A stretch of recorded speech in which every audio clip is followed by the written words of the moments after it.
Hello, everyone. Welcome to Sequencing. This is episode 3, where I unravel the esports DNA of our guests so you guys get to learn a little more about them. Today, I have got with me Project's Scylla. And just to introduce him, I'm going to read off his bio on the new Scylla website because I think this describes him very accurately. So, his bio on the website says, Project is the carry extraordinaire of Scylla Esports. He is the primary reason that this team sees any and all success now and into the future.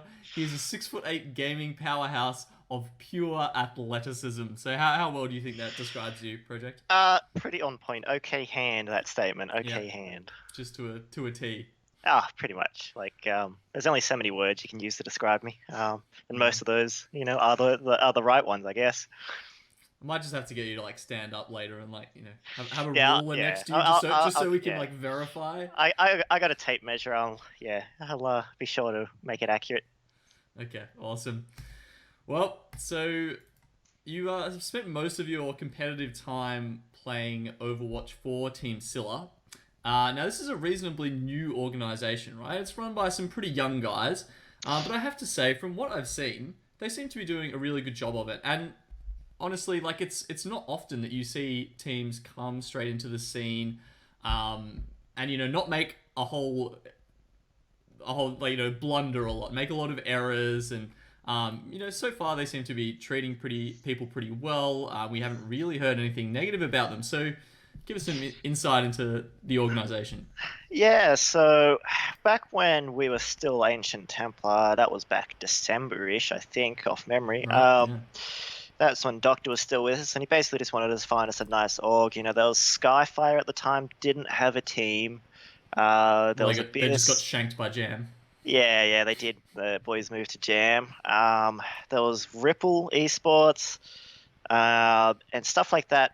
And he said, there's this guy that's making up an org, wanting to, showing some interest in an Overwatch team. And we're like, yeah, it's for us as players, we have to weigh against going with a known organization and getting that exposure for ourselves in a sort of more stable environment. But at the end of the day, Marcus just seemed like a really cool lad. When I say cool, he's a bit younger than me. I don't have much experience with org leaders, but he hangs out. We play some PUBG, some Counter-Strike Go. Very hands-on. Yeah, he's always hanging around.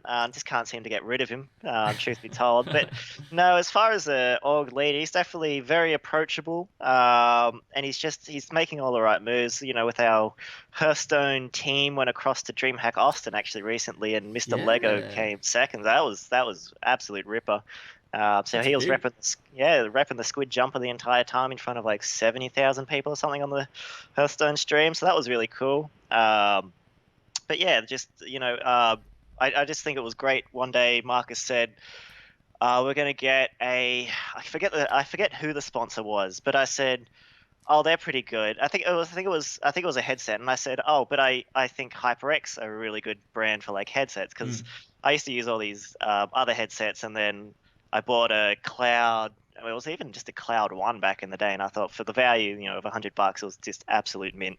And so I said, well, why not approach HyperX? And I was like, all right, give me a day. And by the end of it, he'd basically just gone out and secured us the HyperX sponsorship. So I was like, wow, that's really incredible. Yeah, I was like, wow, he moves fast. It's a good turnaround. Yeah, I was like, wow, I was really impressed with that because, I think the other company only did headsets. So, HyperX obviously do keyboards, even mice now with the new Pulsefire, and just the spot-on headset. So I was really happy with that. Always, proud to rep some free goodies. I never thought I'd get to that stage where I'm wearing sponsored gear and I've got to be like, well, that's moral obligation to be like, do I really approve of this product or do I just want the sponsorship? And with HyperX, honestly, the headsets are just absolute okay hand. And there's the little HyperX spiel, I guess. Yeah, nice plug. Yeah. But no, as far as leaders go, it's very approachable. I think we've got a Rocket League team, a Hearthstone team, a Rainbow Six Siege team. So he really expanded quickly, I think, and just gathered some players. I'm not sure what the future holds for Scylla. I think there's been some rumored talks here and there of acquiring some new teams and some other games. So I think I've got to keep that one on hush hush though. So it's been been pretty good, honestly. I can't say I wouldn't be happier elsewhere, but I've never been elsewhere, so Mm. he's done all right by all the players for the Overwatch team. I can say that much. So yeah, really, really, really good org owner, and she's run well, I think. Especially with the IEM stuff that happened when we first met. They had they offered us free tickets because of the HyperX booth, so we got some. Oh, that's because you had the Twitch Yeah, tag well, going I on. eventually got the Twitch thing, but Marcus basically just said, "Hey, fill out this Twitch thing. If you don't, we still got tickets for you." So as it turns out, I got that special Twitch pass. But even so, that's how Flake, US, and BIM. They got the tickets through the Scylla lads, so that was nice to be able to get like that sort of feasible sort of meet everyone, and to get to see the sadly no Overwatch action, but the Counter Strike action. Yeah, one day soon. Well, I Yeah, mean ASL next week, right? So yeah, that'll be interesting to go down to. yeah. So did you end up going to the after party, by the way, the Twitch after party at IEM? No, basically that like You had the I heard VIP about. pass and you didn't I get I in. did I did you're right, but like I left Triggered. to get to IEM at 8 in the morning. I got there by 1, and so when I was weighing up leaving for the night, I left at 8. I caught the bus away from Olympic Park to Strathfield, Mm. and I got home at midnight. So 8 hours of travel for about 6-7 hours of actual being there was a little disheartening, and that's why I didn't show up on this. Oh, you could have just crashed on the floor, mate. We had, I can't remember who it was. There was like 3 different people sleeping on our floor. I mean, Hobbs slept on 2 towels. Wow. Yeah, So, I was tempted to ask somebody to stay the night, but basically I didn't come prepared. In all honesty, like I didn't think I'd get like when I was like, oh, it's CS:GO. I don't have any experience with it. What is CS:GO about? And then basically by the time it was FaZe versus Astralis, and I was like, oh my god, this is so good to watch. I wish I could stay home, but basically if I'd known a little bit more about it, I certainly would have made the prep to do so. But yeah, still a cracker of a weekend. Yeah, well, maybe next time. yeah, definitely, definitely. Maybe next time you can take advantage of that. I was on the other side of the velvet rope, just looking longingly at all the people getting their free drinks, and but it's all right. They ended up mixing pretty well later on in the night, anyway. So still got to chat to most of them. All right, so yeah, so Scylla going very well at the moment. The team itself is not necessarily at its peak at the moment. Obviously, there was quite a long stretch there where Scylla was number 2 in the region. I think that started probably while you were Ancient Templar, right? Yeah. And that's probably one of the reasons why you guys look to get picked up. And you've moved up, you've moved past that. You've had a bit of a roster shuffle since then, and you're sitting around the top 4, top 5, top 6 sort of position top at 6. the moment. So take us through those. So obviously you had some roster changes there. What happened there? Was that It's team basically issues or no, not even necessarily some team issues. It got to the point where back early on we were feeling some like not getting our usual success. And the way I think about it was back then that's when the meta first started to divide from Rhine comps, and you started dive comps were slowly bleeding in. You had like as far back as the monthly melee, I think that was back in I don't know what month we're in, but it would have been about the 4th month. And you're seeing Rogue versus Selfless there. And Selfless ran a triple tank comp, and Rogue ran their tri DPS with Zen comp. And so that was really just like fundamentally when we knew that the meta's shifting, and we just wanted to set ourselves up the best for that. We had a couple plays that just weren't giving it. Well, they didn't have the adaptability that we would have liked. Like that triple comp, that was 3 to 4 months of just like run tanks, run them, have a solid DPS, run your tanks, just run them at them, and it just came to the point where that dive comp that we're now seeing so prominent in Overwatch is just very punishing to a tri tank, because especially with Zenyatta, if you're out of run shield, or if they crack your run shield, you get the Discord orb on you, and then you're basically done in. You'll have Tracer, pounding away at you, Soldier as well, and Genji dashing around. So that's when we first knew that we might experience some problems off the back of basically hero pool issues. So we basically just said, well, Um, Knowing this, we're gonna try work on those, and it just wasn't clicking, and it just came to the point where we had people that were very confident on the heroes they were on, and they just didn't have that flair to be able to change. Like they just weren't, like you can have a hero pool, sure, Mm. but how confident are you taking that hero pool to like the top level that's needed?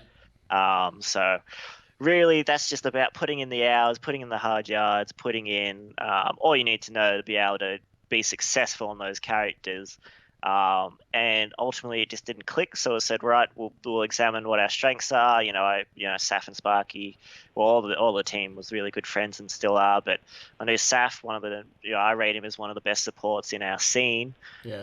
Have to agree. Sparky, yeah, Sparky as well. He's got Reinhardt's obviously more his favorite than Winston. Mm. And then we just looked to fill in what we needed. And even at the time when we were doing the trials, we thought we'll trial the old system. So like we valued.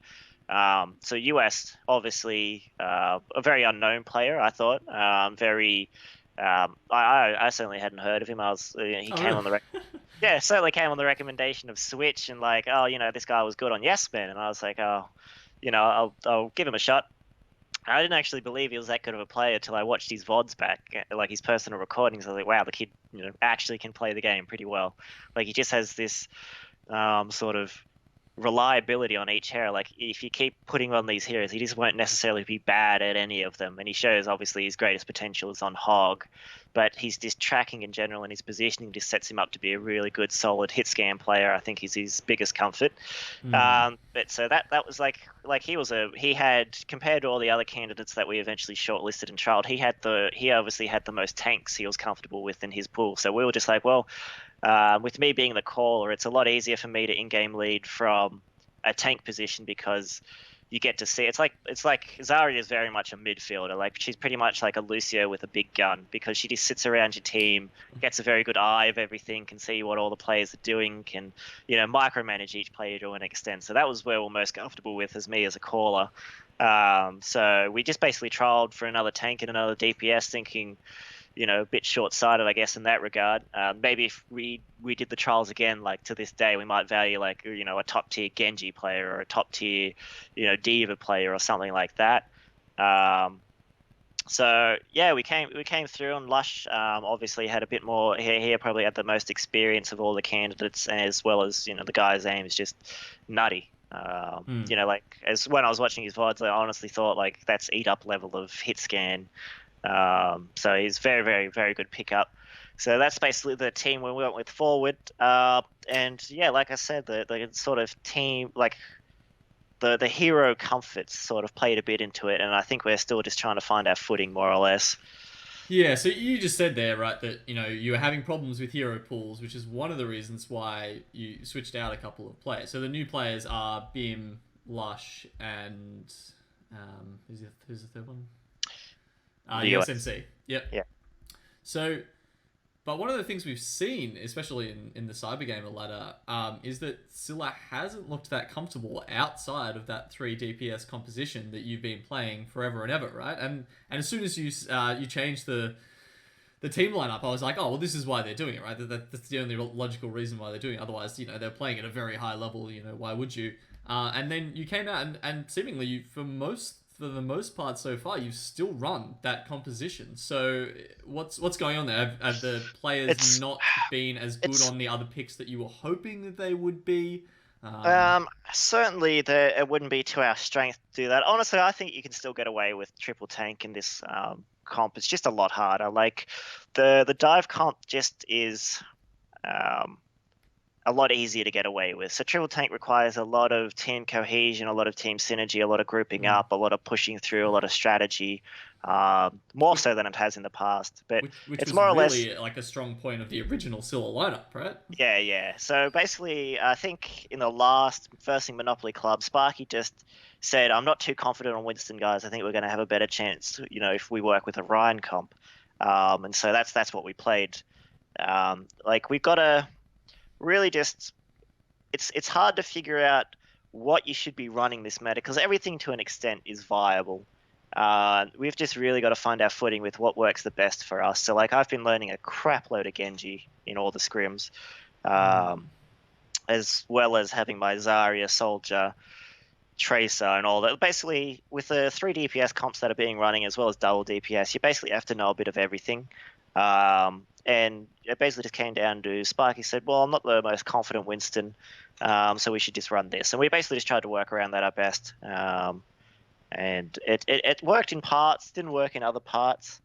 But it's basically, at the moment, it's hard to define who's the strongest team out there, I feel. Because, like, Atletico, or formerly Monopoly Club, has certainly put up the results, but, like, I was talking to Switch and he said, oh, who do you think will win at ESL this coming weekend? And I said, honestly, because of the way these comps are run, where it's just about fragging out for the most part. Like you don't have to get the most out of your ult. You don't have to set up the nano visors. You don't have to set up, the nano isn't as strong now because all those DPS players are just working more or less independently and just trying to get the more damage done. And so that's why I think Anna's being a little undervalued because she just doesn't help get the damage done. Nano Visor gets eaten by Diva anyway. I mean, Nano Visor's still strong, but how strong is it to run into Zen, who will just put 30% damage amplified on the target, and you've got Soldier clicking away on it. And so when he said, who do you think is going to win this weekend? I said, look, honestly, anyone can take it. Masterminds, given the day, could take it off them. I don't think... obviously with their most recent roster swap, you still got the underlying solid 4 players, but obviously that's going to hurt a team a little, as well as 4 legs. They were very, very strong. Had to swap a few players. They haven't shown quite the strength, still performing very, very well. I think they've most recently won against Plot 1. But I honestly just can't tell you who would win. I can't just go, oh, this team has just been absolutely phenomenal. They're going to take it, hand in a handbasket. It's going to be served up on a plate for them. Just because it's just so anything can go wrong in these comps. I feel like it's just, you can have a blade and then a blade go wrong on a Genji, and it's just it doesn't matter because you've still got Pulse Bomb, you've still got Vazi, you've still got Monkey Ult, you've still got Zen Trance and Sound Barrier. A lot has to go wrong for a lot of these things to fall apart completely. Watching Flash Wolves and Blank go at it the other night, I was like, it's really hard to tell what exactly is happening, mostly because of the spectator client a little. It's not the best for watching. I feel like you're there's not as many clean team wipes at the moment. It's that's just exactly it. It's pick, and then maybe someone gets the last 2 and finishes off the fight. It's no longer you've got to watch out for that Zarya charge because she's getting a lot of energy. You're going to have a grab come in. How do you deal with the grab? Do you try and split up? Do you try and hold a sound barrier? It's not so much that, oh, Nano Visor is going to come out. We need to save Hook. We need to save Sleep for the Nano Visor. It's more just a case of you just either deal more damage to the enemy team and kill them quicker and keep the high ground for your Soldier, your Zen, and all that, or you just don't, and you don't do as much. It's just such a crazy time. Especially, I think we've got to settle in for this because with the Rhine nerf coming to his Earth Shatter, it's going to be even less viable, seeing as Genji can double jump over it. But it's just a case of Winston has just really taken off. I think I was looking at some stats from Winston's lab, and he is probably the most picked character at the moment. I think he's getting picked more than Lucio because Anna Zen is now viable on points like First Point Dorado, Gibraltar, and stuff like that. Mercy every now and then with Pharmacy, so yeah, Fire Mercy. It's it's crazy to think a character would ever be picked more than Lucio. Back as far as I can remember, I was talking to a friend at a cafe, and it's oh, how are things? And I was like, it's honestly gotten to the point where I was honestly shocked when I said a character is picked more than Lucio. I was just I never thought I'd actually especially when he pretty much just got a buff, right? With his mechanic stuff. So it's just that's just prominently some of the maps are spaced out such that you won't get any value out of your Lucio. But man, just those words, hearing them, a character is picked more than Lucio, man. Oh. As long as I can remember on the Captain Planet, hero tier list reports, right? Lucio has always been S tier or at the very worst, A tier or something. So yeah, always pick up. But oh man, it's so crazy where we're at now. This weekend will honestly be very interesting, just because it's anybody's game, really. It could go either way. if somebody's got a bit of land fright, they're not ready to show up on the day, and somebody else does, well, it might just go to them. What do you think your performance anxiety is like? I like to think I'm pretty good. Okay. I'm probably one of the older players. Yeah. So Well, you say that Monopoly Club are the youngest team, and they have had the most clutch moments so far this season yeah, in well, CG at least. they're So just. I think with Micro signed and Adam, you've got a very they were always going to be safe no matter what matter. Like those boys are pretty good. They play the game religiously. I think of any team we scrim, yeah, they've all got the silver borders. Like they've got the stars accumulated. Those guys will be gold before yeah, long. And obviously with Adam being a really strong diva, Michael with his Genji and his Pharah, signed with his Tracer yeah. Soldier, whatever want. Like they're pretty well set up. So So just for everyone, like the four teams that are going this weekend are Plot One, Masterminds, Scylla, and Four Legs, right? no, Masterminds. We didn't get in. It's Oh no, sorry, you guys didn't. Oh, it's who Masterminds. took blank spot? Plot. That went to Plot. Ah, 'Cause okay, they right. yeah. Whoops. No, sorry. Plot qualified. It went to Snakes because Snakes came third. Then you've got Four Legs and you've got Monopoly Club. Or Oh, Athletic. Monopoly Club. Yeah, of Yeah, course. Yeah, yeah, Atletico camera. So let's just get this yeah. right. Yeah. You can't see him. You can't see him. Yeah. Okay, so Um, you're saying Winston's coming back more into the meta. This is obviously shifting over from the triple tank comp, or where we saw a lot more Reinhardt. The game was sort of originally built to be about hero swapping, right? About seeing the enemy composition and then changing it up. Do you really think that's happening enough? You're saying that you see a composition, you're comfortable on 3 tank, and you just kind of want to stay on 3 tank no matter what. Like, do you actually really adapt within a single map that often? Within a single, honestly, these days there's always going to be a predominantly strongest, lineup that you can possibly run. And honestly, I think it's that Winston, Diva, Tracer, Soldier, Zen, Lucio. Like I think at the moment that's probably the most reliable, strongest comp that you'll find out there. As far as changing on the fly, it's so hard because that comp just shows like very little weakness to anything. Like even against its own parallel counter dive, it's not really something you can dive into because Diva will keep everyone safe. Winston will just burn, like even throw a Genji reflect when he's got Zen Orb on him, the Discord Orb, and so it's just really hard to like know what to change to sort of meet those needs or where something is going wrong. Like with with triple tank comps, more often than not, what's actually going wrong is not that the heroes are bad into what you're running. It's just you've got when you run triple tank into dive, you've got to all be behind Ryan's shield to avoid Discord orbs. Ryan has to manage his shield very, very well. You have to have a fallback point, and then you have to push out. And the timings just have to be very precise because you have to rely on getting dived. That's always going to happen. That's inevitable. If the enemy team's running dive, at some point you are going to be dived. And just falling back, letting them use their abilities, and then you've got a very short window where you've got to kill them because their ability cooldowns are a lot shorter than yours. If like Hook's on an 8-second cooldown, Dash is on 6 seconds as well as Reflect. Discord Orb doesn't have a cooldown. Winston's Leap is 6 seconds, so his Bubble's 12 or something like that.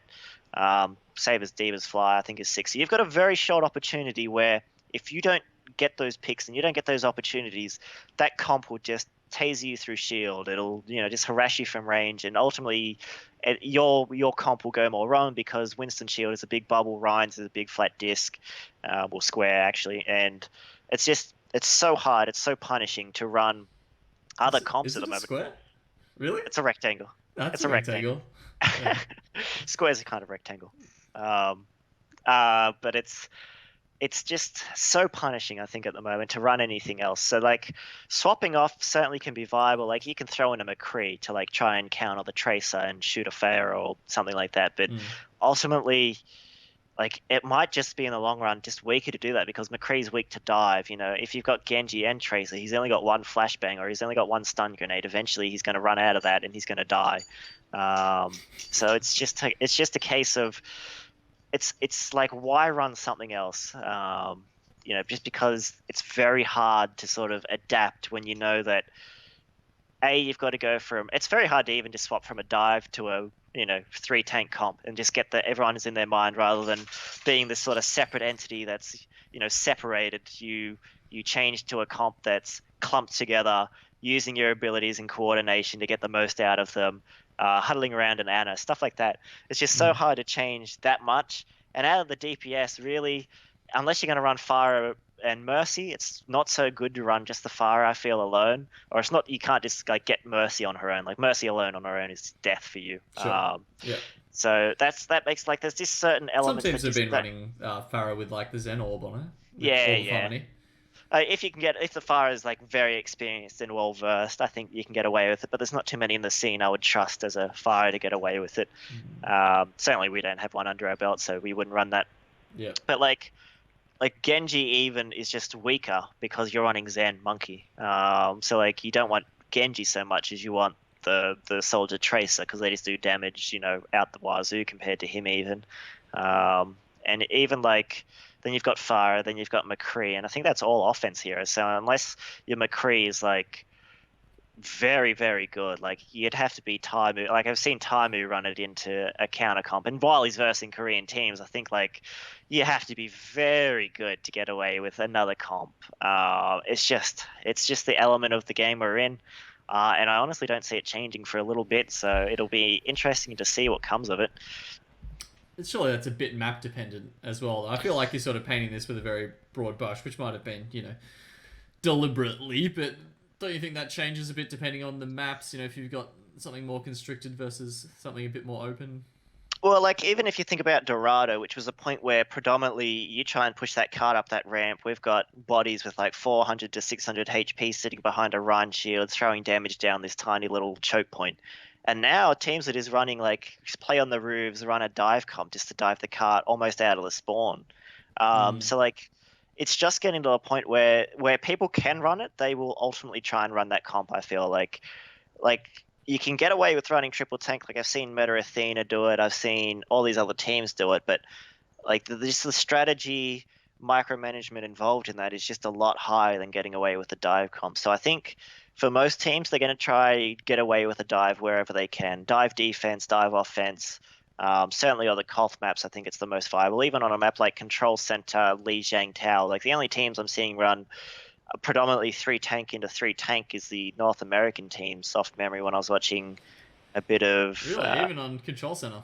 Yeah, even on Control Center. Like that's definitely one of the most Reinhardt-friendly maps, especially on the control, out of the control maps. If you just have Zen come in through main and sit right back in that choke, you have Soldier flank around with a big health pack, and you just have everyone not even just dive into that little channel off the start, you just crack that Run shield a bit, and then when you go in, his shield is going to fall, you're going to get cleaved a lot. It just seems that these comps are just bleeding through, and wherever you can run them, like people are going to run them. Like that dive thing isn't anything new. Like I remember versing Jam back on that map in Summer Series when they used to run Zen, Reaper, Winston, and stuff like that. And it's just become like they're slowly just refining these.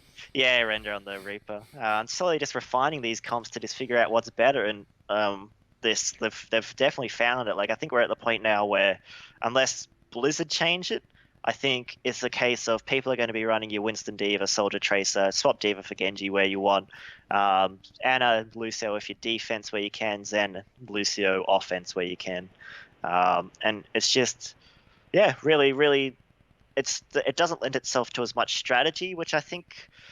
Not sure if I like it, not sure if I don't like it. It might be more interesting to a spectator to see, the Genji getting the good reflex off, getting face off, Tracer blinking around, getting that smooth tracking, Soldier clicking heads. Might be more interesting to watch. It just makes it a bit more painful to play when if you're not showing up that day, you're just not, you're not getting as much out of it. You can't rely on positioning and map movements and strategy of, moving back as a team, condensing up as a ball, splashing, Soldier, heal comes down, you move out as a team.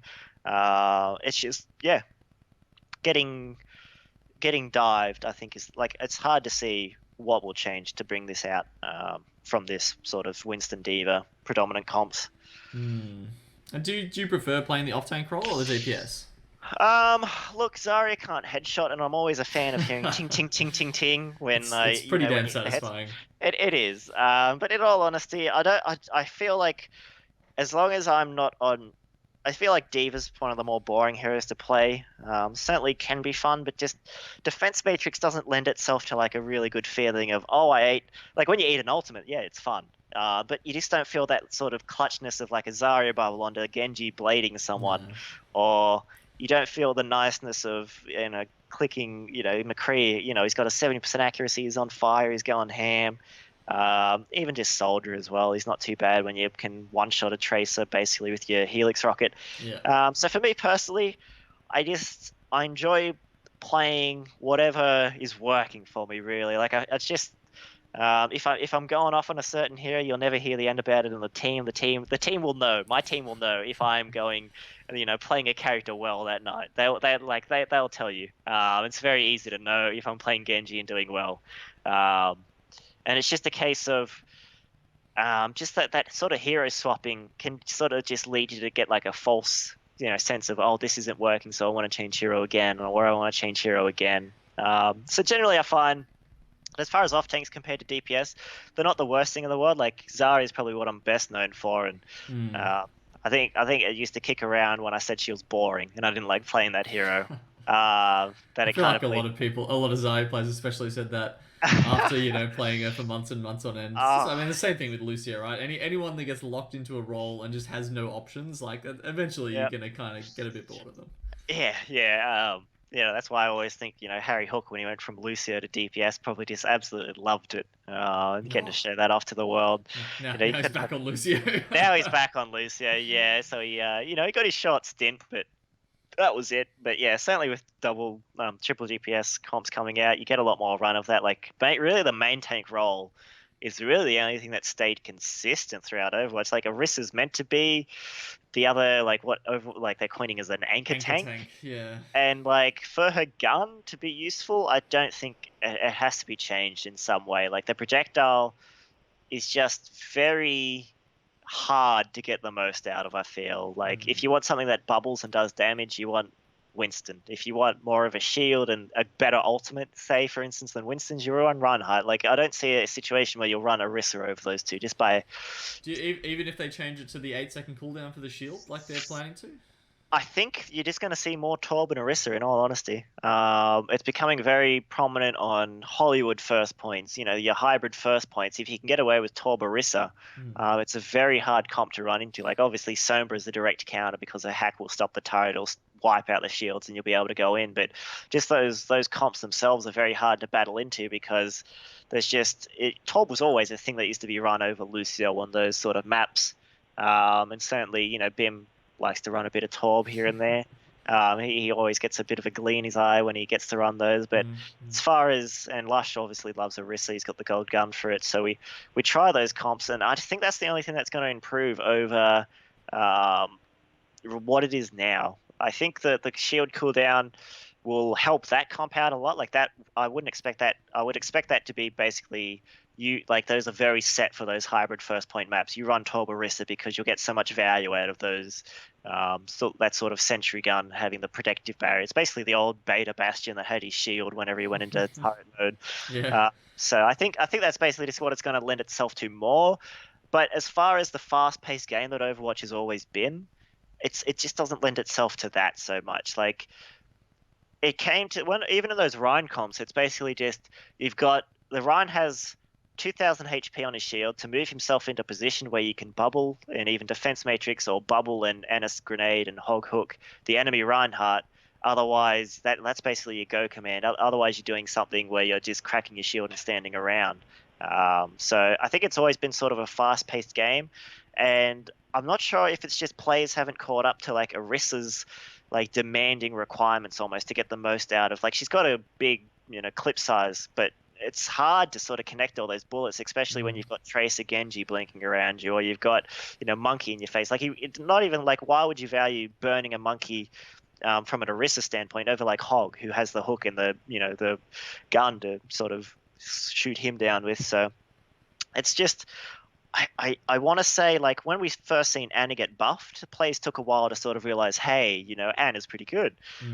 We've got that's when we got the first started to see Beyblade comps come through in, because they realized that, Reaper and Anna are pretty good together. Anna's pretty strong all around, and then we had Anna stick around for months and months on end.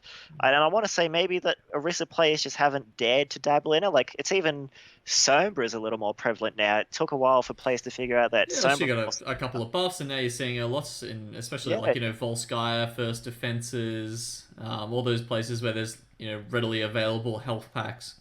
Ilios Ruins is another one because of the big health pack over on the side. Yep, yeah, we It's like saw someone run that it's recently. I think Plot One. yeah, they like to run it there, especially with Hustle and the Sermon. You just sort of Yeah. see this sort of delay between Blizzard implementing something and the players eventually figuring out, if we try this enough, what will shake loose? Because like Winston Diva, Winston's only received a buff recently, but it was being run short. It was being run a couple months before that, I think, like a month maybe prior. You started to see Winston 3 DPS heavily run.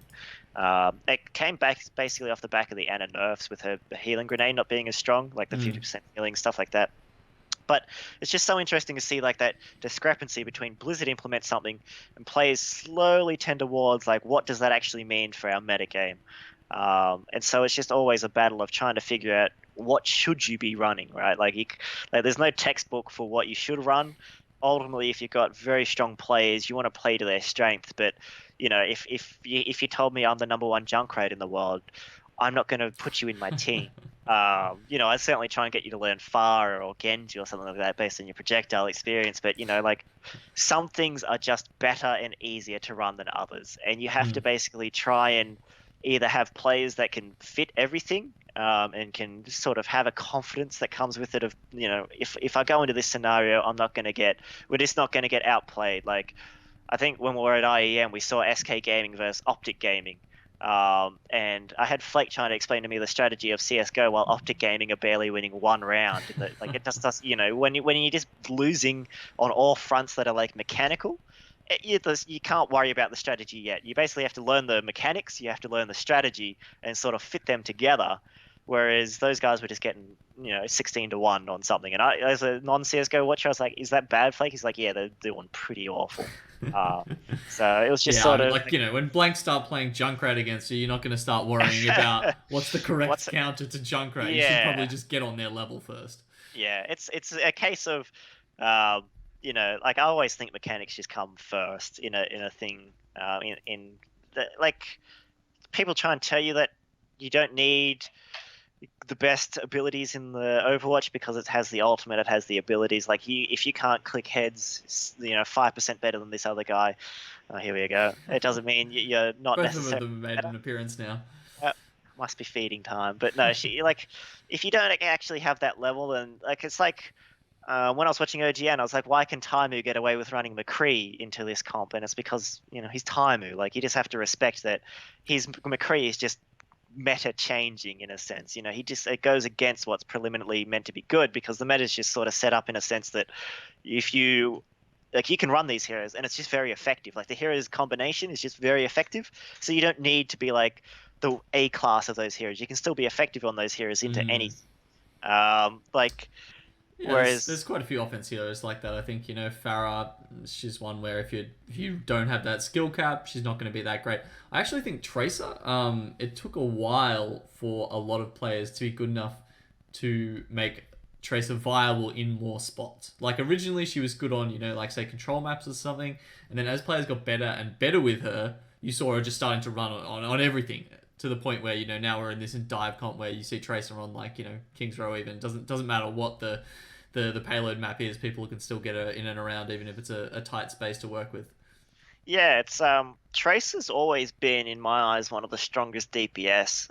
We've certainly seen her flex to in 3 tank roles, but it's a case of why run her when Soldier's always been there? Like when your team ran one flanker, which was Tracer, and the rest of them they ran tanks, you could swap to McCree and you could have that flashbang ready for the Tracer. You get the pick on her, you move forward, and McCree's still dealing decent damage. Now, when Tracer has both a Soldier, a Monkey, a Diva, and all this support to be able to really go with a wide flank and get the most out of her, like she does do a lot of damage for her health pool. Like she's pretty well balanced in that regard. I don't think she's been changed at all recently, or even since Overwatch came out, if I recall. It's only been Widowmaker not being able to one-shot her in the body that's been a change that I can think of that affects it drastically. Oh, yeah. So now that she's got all these, support coming through on the terms of like a monkey, a Genji, a soldier, or running distractions for her, you can't just run McCree and use the flashbang on the tracer because, then the Genji kills you or then the monkey cleans you up. And it's, just that case of now tracer players are just sort of becoming more prominent because Trace is a very, very good hero. Like honestly, compared 3 DPS to 2 DPS dive, I think Tracer Soldier are the stronger links compared to say the Genji. So that's been pretty interesting to see. Like, there's a lot to Tracer actually for what people give her. You've got the pulse bombs. Like, pulse bombs aren't easy to land. No. Some players are better than others. Like, it's a big, it's almost like a Kobe moment when you get to throw one out and it sticks to somebody and you get the kill. Like, there's no longer a grav to set that up. You have to be able to just to stick that hero. Go away with it. So, props to Tracer players that can do that. I just throw, because you get the ult so fast, I just throw them out willy-nilly and hope it just lands on something. So, yeah, it's... Yeah, I see a lot of players try and like dash like right next to the hero they're trying to play it just to like the guaranteed stick. But when you do that as Tracer, it's very dicey. Like you try and do it on a soldier, they can just like get like 5 headshots in a row. And, well, away. like even like I've had Lush explain like some of the strategy when you're versing soldier as Tracer is just to throw the bomb on his heal pad if he uses it, because then he has to run off the heal pad. You can shoot him and just deal damage with your guns because you don't necessarily need to get the stick for Tracer to have an impact. It just really, really helps. Like, if you ask me, does Rogue soon is he the best Tracer? I'd say no. He's just very good at landing sticks. Like, he doesn't have the sharp aim you might see from another Tracer. He just always lands a bomb. Like I think I seen a meme where it was like a scene from some movie where like, oh sorry, what was that movie, The Shining, where the axe is coming through the door and there's Soon's face and on the other side is a soldier because he's just renowned for sticking things rather than the Koreans with their crazy aim are just like, he's just fragging out with 60% accuracy or something. He's just known for throwing out the stick, lands it on somebody, and they get deleted. So you need to start the fight off with, Yeah, so there's a couple. There's like Tracer's just a very good hero overall. Like there's just always good to have a good Tracer. I feel, especially these days. How's your streaming going, by the way? Pretty good. I got the Twitch partnership through Scylla. So you get sub buttons now. You got a sub button. I got sub buttons. I got emotes? A sub emote. I got 2 emotes because they changed this emote tiers. So when I get to 10 subscribers, I think we're sitting about 7 now. We'll get another emote. I've only got 1 emote, which is my the Proj dog from Scylla Discord. I'm thinking about getting like a coffee mug with an Overwatch symbol on it or something like that. So exclamation mug. Yeah, something like that. It's been a real. I sort of just get a kick out of streaming, like just sort of. It's sort of like when I solo queue, I would never solo queue off stream. It's just a case of you don't get any interaction. You got to basically like play the game. And while I still play the game on stream, it's play the game. Who'd want to do that? You just get like this sense of why bother, man? Why put myself through all this just to have like no kicks out of the end of it? Like I don't know. Props to the guys who can just solo queue and duo queue on endless like amounts, and they just love doing it. I don't find that anymore. I just like I'd rather just have somebody being like, oh, that was a good play, or oh, that was a shit play, more often than not. As I just foil around on Genji, just getting that interaction, a bit of a talk. It sort of makes it feel a bit better. But yeah, I've been having a blast. I try and stream some PUBG as well when I do it. Just sort of give it a bit of variety, more or less. Just because Overwatch isn't always fun. You can burn out. You can, start to crash. You get because someone who's done my fair share of solo queue. I know what you mean. Yeah, it gets a little draining, but ultimately I just find it a bit of fun to roll around. Like I'm not even concerned with like becoming like a mainstream, living off streaming sort of thing. Yeah, okay. It's just a bit of a blast, really. If it ends up that one day, I get 500 viewers per day or something, that's nice. If I don't, I just enjoy doing it. I just find it a bit of a fun project going on the side. So I'm always always happy just to sort of if people don't want to watch it, they won't watch it, and ultimately that's up to them. But does Scylla see it as a good thing? Yeah, they obviously see it as a good thing because I wear the the new HyperX Cloud Revolver S, so that gets shown on stream. I mean, it's always just going to be good for like an org to have like, hey, we have this guy that's streaming, to 20 or so people. They'd much rather have like, I think Loser Fruit's also sponsored by HyperX. Like, there's obviously more value in that for them, but it also just helps for an org owner to make the case that, hey, we do have the guy that streams here, or we do have these players that stream. So that's obviously what they like from it. So that's why we've got like Thunder Kitty is also a Scylla Esports streamer. Yeah, that's right. Yep, picked him up recently, I think.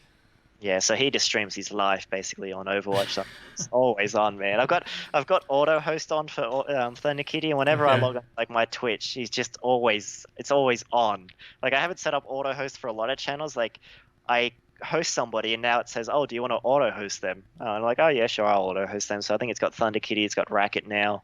But I just found more or less he was always on to give a host to. Like, I try and give it to like some of the other guys from the ANZ Overwatch Discord. Like, you can see all the streamers there. I'm like, hey, who's streaming? And more or less it's just always Thunder Kitty is always streaming. So I'm like, well, bugger it. I'll just give the host to him. So I always see him on. And sometimes we queue together as well. So that's always fun. So do you think that Scylla is going to make the CG LAN? It's going to be tough. I think after our loss to Monopoly Club, we need Will Weed to beat... No, we need Monopoly Club to beat Will Weed. And then we need to beat both or one of our opponents to get this into this 3-way tie or 4-way tie scenario. So you've got Will Weed and Plot 1 left to play. Yes, yeah. So that should be interesting matches.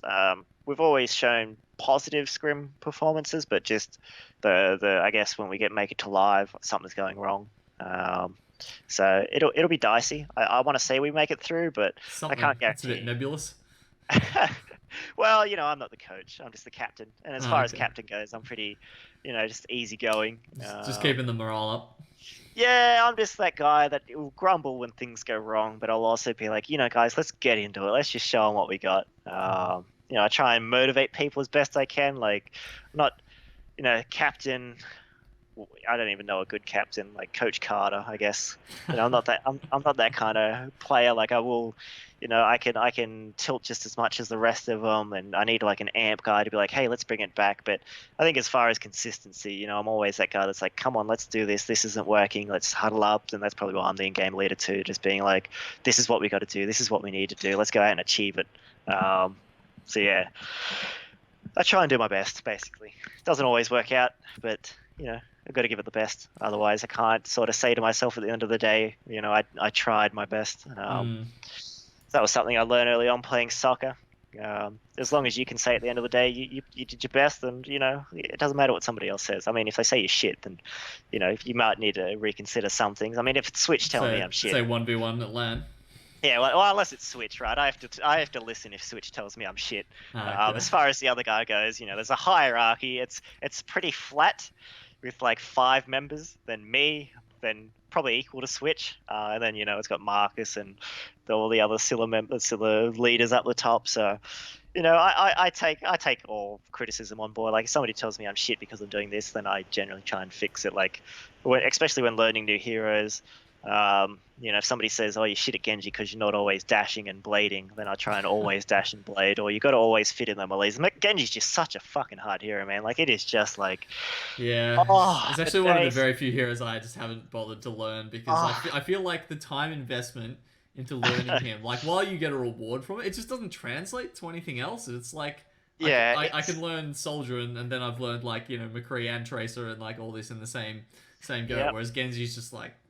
nothing. You have to be a Genji main to play Genji. Like, there's no two ways about it. Like, I've invested some time through the seasons, but he is just he's a beast that will just consume all time to get any like rewards out of him. Like, you will be very... see so many one tricks, right? Like, yeah, well, that is in Korea, like you get to the top being a Genji one trick, but it's just you got Haxel, Who Are You? Like, they're just very good players, and like he just like, you have to devote your life to Genji. Like, basically, when you click, you might be mistaken when you press H and there's Genji there.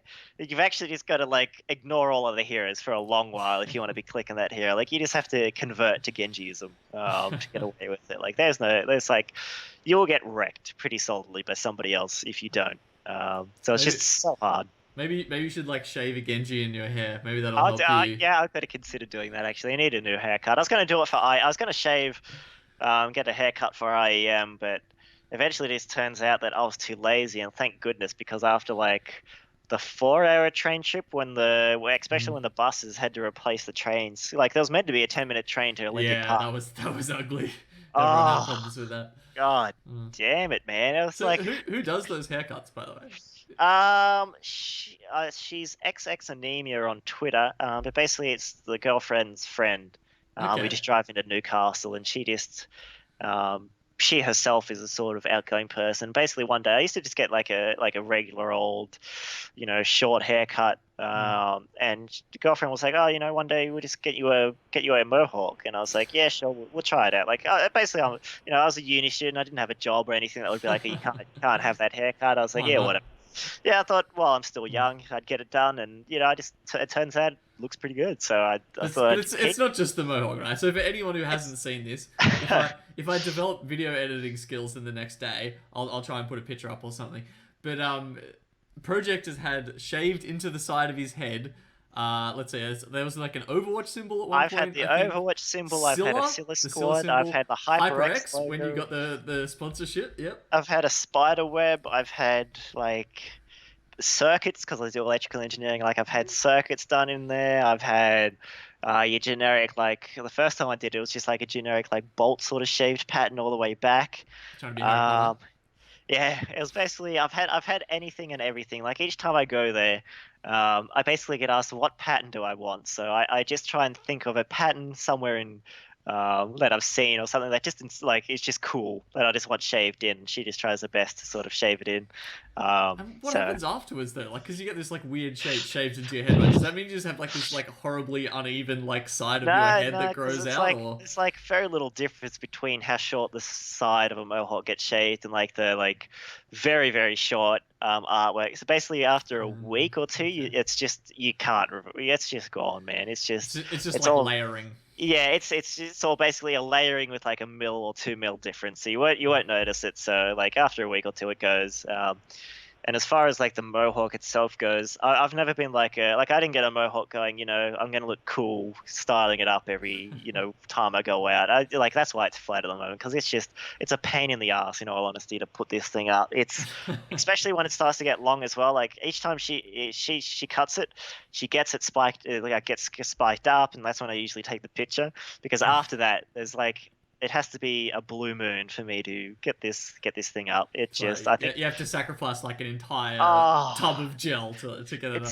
it's a case of blow drying, gel, hairspray. It's the whole nine Wow. yards. It's a work of art basically when you see it up. And then some days You've it got has a like bit of scaffolding in the middle there oh somewhere, it just some like days it propping it up. flops to one side and you can't get it to unflop because it's already set and it's just it can go bad quickly. I'll say that much. It can go bad quickly. Oh, if you ever see Project sporting the mohawk, guys, give him a pat on the back.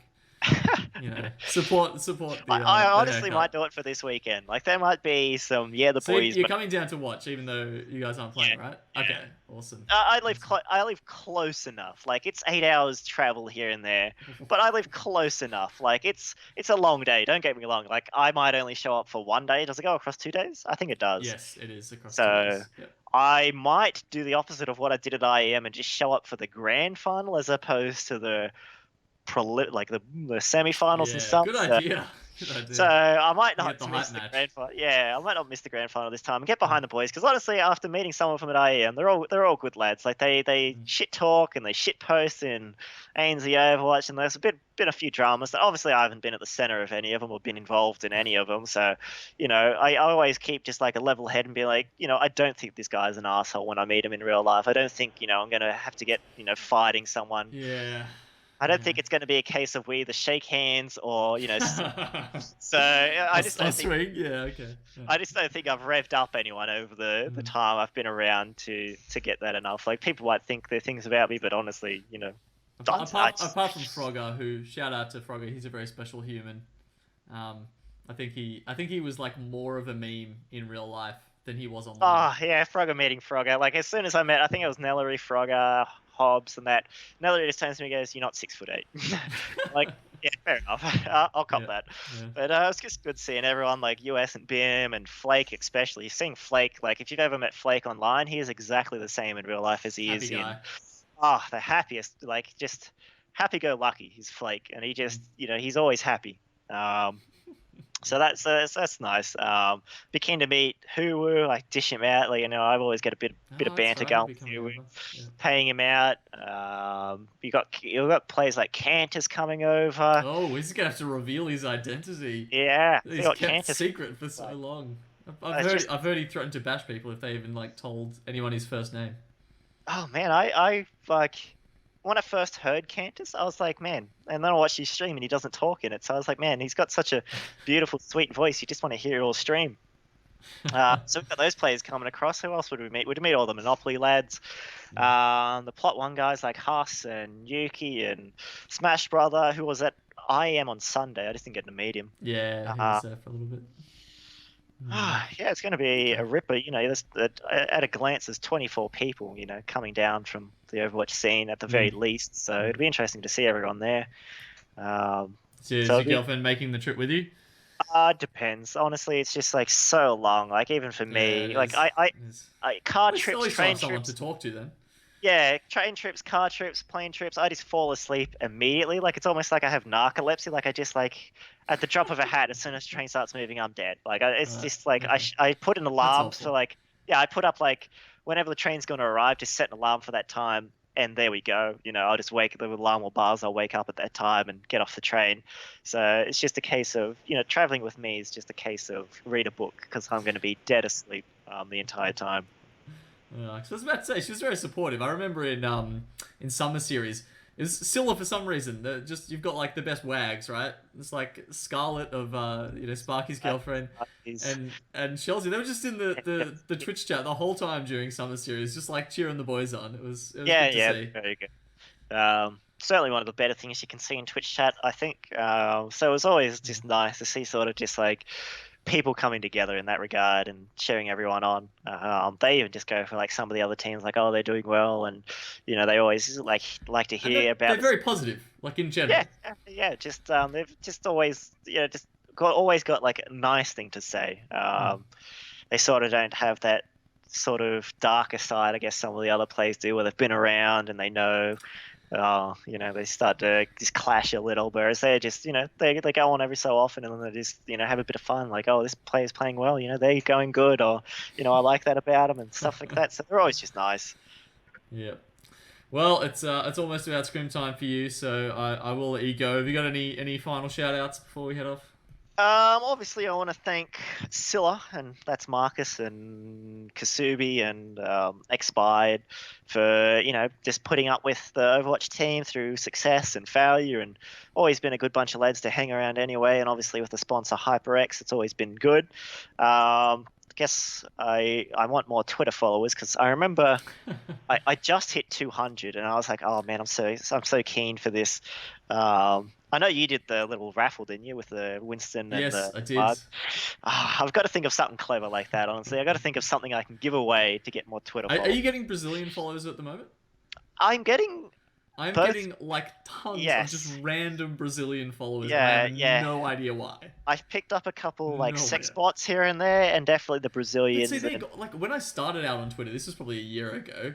Like, yeah, sex bots everywhere, right? But I feel like they've cracked down on them somehow, and for some reason now it's just Brazilians. I don't know, everywhere. yeah, They're the new bots. dude, I thank them though, because like the more followers you get, the more other people get like that little notification. It's like, hey, this dude should be followed because he's got this many followers, and Mm. the more popular you get, and then there's probably just like followers that follow other people. Like as soon as I followed like Steam on Twitter, and then I followed some of these other big sites, you get like there's immediately people that are like Steam codes cheap and this, and they bait you with that follow to try and get them over to their Right. Okay. things. Yeah, you get a lot of those if you follow some of the big pages. People just like have the follower list and then just read off that. So yeah, definitely any more followers on Twitter I can garner. Well, your Twitter handle will be at the right below you for the whole it's thing. So at project_Scylla, I'm pretty sure it is. It's quite small yeah. for me right now, but I think I can read it. I always retweet pictures of my dogs and Yeah, you can stuff see. like that. I mean, they've been guest starring this whole episode.